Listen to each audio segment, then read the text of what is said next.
UK in a Changing Europe, where my guest Jill Rutter is a senior research fellow. So let's start with the overview. What were you aiming to achieve in this report? So remember back in 2019, Boris Johnson fought that election on that famous slogan of "Get Brexit Done," and we now seem to have entered a time when both political parties want to really sweep Brexit a bit under the carpet and not really talk about it. But if you actually look at the sort of lived reality of Brexit, and you talking about the sort of new border controls, which we're still implementing yesterday, there's still a huge amount of work going on. There's quite a big Brexit hangover that people inside government are grappling with.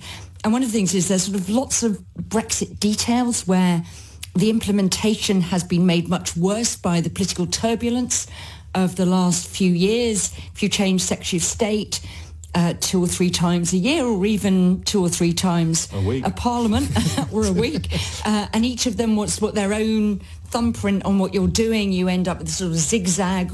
Yeah, so it's just all very difficult. It looks to us as though no one has sat down at the centre of government and thought, well, we've done Brexit. That actually was our big promise to the electorate. How are we going to make Brexit really work in a cost-effective way? It's a philosophical challenge before it becomes an economic one, because in order to sit down and make things work, or in order to sit down and fix things, you have to acknowledge that things are in need of fixing. Whereas Brexit supporters in the Conservative Party and beyond were adamant that the process would deliver untold benefits and advantages. Why on earth do we need to fix things when you don't need to fix the sunlit uplands, Jill Rutter?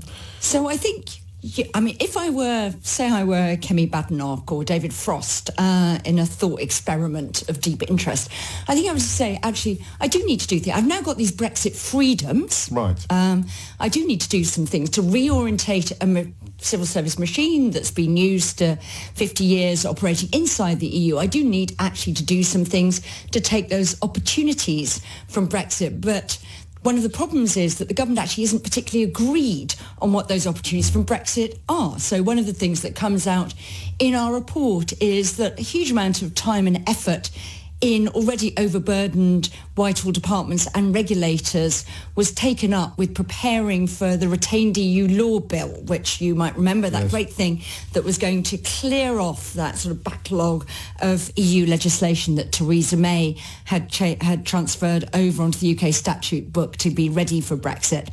And they were all preparing, going through this list of what did you need to save or whatever.